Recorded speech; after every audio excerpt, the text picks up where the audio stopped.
Gold trusted gold buyers మీరు తాకట్టు పెట్టిన బంగారాన్ని విడిపించి ఈ రోజు ఉన్న మార్కెట్ ధరకు కొనబడను.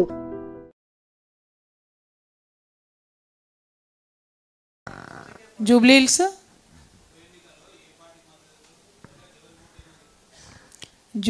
ఉప ఎన్నికతో మేము పెద్దగా మాకు ఇంట్రెస్ట్ లేదండి. అది చిన్న ఎన్నిక, అన్ఫార్చునేట్లీ ఒక ఎమ్మెల్యే గారు చనిపోవడంతో వచ్చిన ఎన్నిక. మేమైతే ఏం స్టాండ్ తీసుకోదలుచుకోలేదు, మాకు సంబంధం లేదు.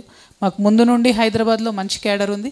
జూబ్లీహిల్స్లో ఉన్న క్యాడర్ వాళ్ళ ఇష్టం, వాళ్ళ ఇష్టానుసారంగా అక్కడ వేసుకుంటారు. తెలంగాణ జాగృతి అఫీషియల్గా ఏ స్టాండ్ తీసుకోదు, మాకు సంబంధం లేని ఎన్నిక అది. Thank you. జై తెలంగాణ.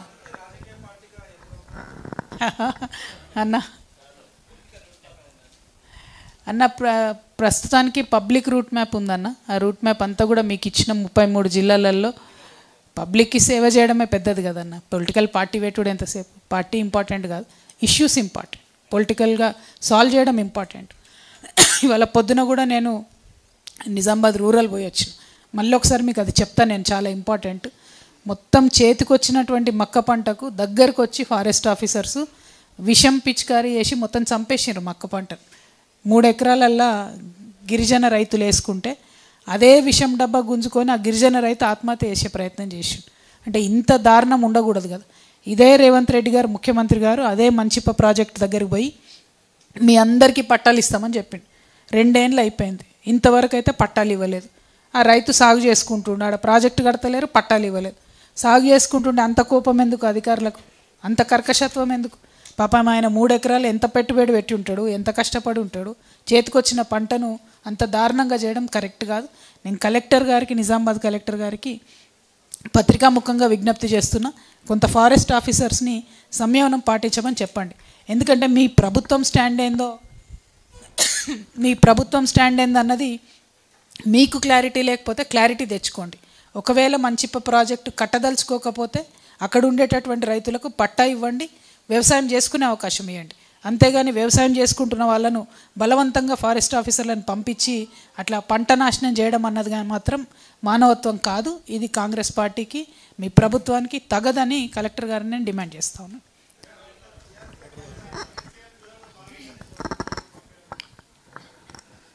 Question వినపడలే brother.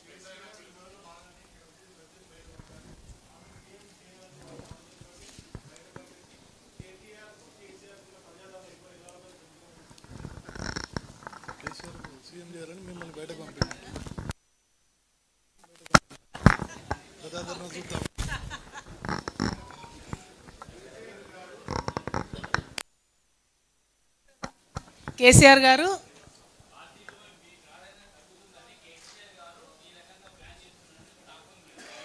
కేసీఆర్ గారే నన్ను బయటకు పంపించి ఇంకో పార్టీ పెట్టా వచ్చాచ్చు. అట్లాంటిది ఏం లేదు బ్రదర్. ఇప్పుడు కేసీఆర్ గారికి నాకు ఒకటి మంచి అలవాటు ఉంది, ఏదున్నా ముఖం మీదనే చెప్తాం, స్ట్రేట్ ఫార్వర్డ్ ఉంటాం. ఒకవేళ అట్లా వేసేది ఉంటే కూడా అట్లా చెప్తారు, నువ్వే బయటకు పోయి పార్టీ పెట్టుకొని. అట్లా కావాలంటే ఒక సర్వే చేసుకుంటే తెలిసిపోద్ది కదా ఎవరికి ప్రజాదరణ ఉందో, దానికి ఇంత వేసుడు ఎందుకు. ఇది ఈ జరిగినటువంటి సంఘటనలన్నీ కూడా చాలా అన్ఫార్చునేట్ జరిగినాయి. పోరాటాల పార్టీకి ఇట్లాంటి పరిస్థితి రాకూడదు, వచ్చింది. కాబట్టి ఏం చేయాలి ఏంది అనేటటువంటిది ఫ్యూచర్లో ప్రజలే నిర్ణయిస్తారు. కాకపోతే నన్ను పార్టీలకి వెళ్ళి బహిష్కరించింది కేసీఆర్ గారే, సస్పెండ్ చేసింది. ఆ రోజు లెటర్లో అయితే అది వారి ఆదేశాల మీదగానే ఉన్నది, సంతకం వేరే వాళ్ళది ఉన్నది, కానీ నిర్ణయం సార్దనే చెప్తా ఉన్నారు. సార్కున్న మంచి అలవాటు ఏంటంటే, ఒకవేళ ఇట్లాంటి పెద్ద స్కీమ్ మీరు చెప్పినట్టు నన్ను బయటకు పంపించి ఇంకో పార్టీ పెట్టించి నన్ను సీఎం చేసి ఇట్లాంటివి ఉంటే అది కూడా పత్రికాముఖంగా చెప్తారు. కాబట్టి అంత సీన్ లేదు, స్ట్రేట్ ఫైట్ ఇది, स्ट्रेट फाइट।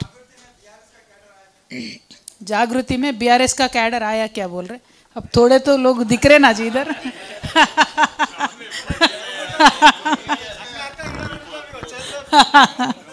థ్యాంక్ యూ అన్న. ఏం సంగతి చెప్పండి. ఆగండి ఆగండి ఆగండి ఆగండి అన్న చెప్పండి.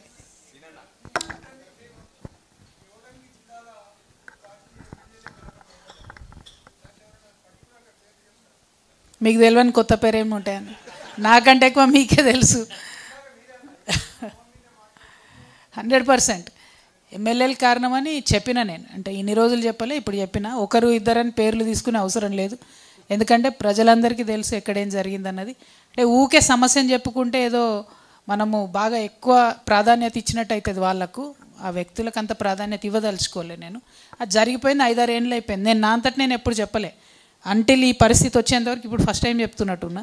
సో నేనేమంటున్నా అంటే, ఒక పార్టీలో జరగకూడని ఇట్లాంటి సంఘటనలు జరిగినప్పుడు కూడా రివ్యూ లేకపోవడం, ఆత్మపరిశీలన చేసుకపోవడంతోనే ఇబ్బంది అయింది. నేను బలంగా నమ్ముతున్నా, నేను ఎంపీగా ఓడిపోయినప్పుడు ఆత్మపరిశీలన చేసుకొని ఉంటే బీఆర్ఎస్ పార్టీ మొన్న ఎన్నికల్లో ఓడిపోయేది కాదు.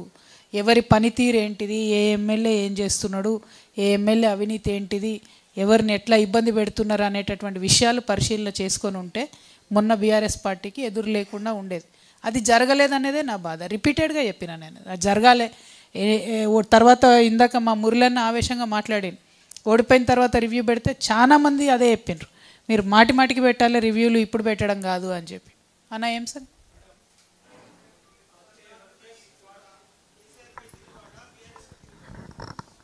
తిరుగుబాటు చేసే అవకాశం ఏడిచ్చిరన్న వాళ్ళే బయట పడేసిరు కదా. తిరుగుబాటు లేదు, నేను నా బాట ఎత్తుక్కుంటున్నా, అందుకే జనం బాట పట్టిన. తిరుగుబాటు అనేది ఏం లేదు.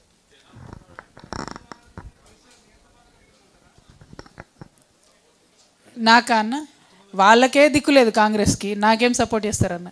జనం ఇప్పుడు కాంగ్రెస్ పార్టీ ఎమ్మెల్యేలు పోతే కొట్టేటట్టున్నారు. ఆ యూరియాల లైన్లు, పోయినటువంటి పంటలు, పెట్టనటువంటి కాంటాలు, అది చాలా దారుణంగా ఉంది కాంగ్రెస్ పార్టీ పరిస్థితి. గ్రౌండ్లో చాలా ప్రజాదరణ కోల్పోయింది. అనుకోకుండా అధికారంలోకి వచ్చిండ్రు, దాన్ని నిలుపుకోలేకపోయారు. ఆ మునిగిపోయే పడవతో కాంగ్రెస్తో నాకేం పని ఉంటుందన్న, వాళ్ళతో మాకు అవసరమే లేదు. నా వెనక ఇంతమంది ఉన్నారు, నాకు వాళ్ళతో పనే లేదు. Thank you. బోలి అన్న, మైక్ ఎవరో నీ పేరు అటు ఏం అర్థమవుతలేదు. ఆగే కుछ पूछ रहे, 1 मिनट.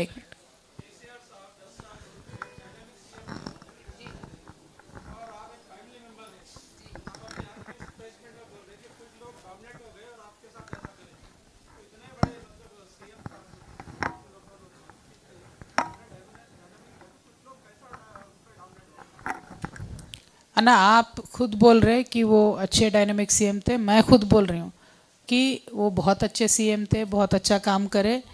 लेकिन बाज़ वक्त ऐसा हो जाता ना अन्ना, थोड़े लोगों का बहुत ज़्यादा असर पड़ने लग जाता है, संगत का असर जो बोलते हैं ना, तो ऐसा हो गया थोड़ा.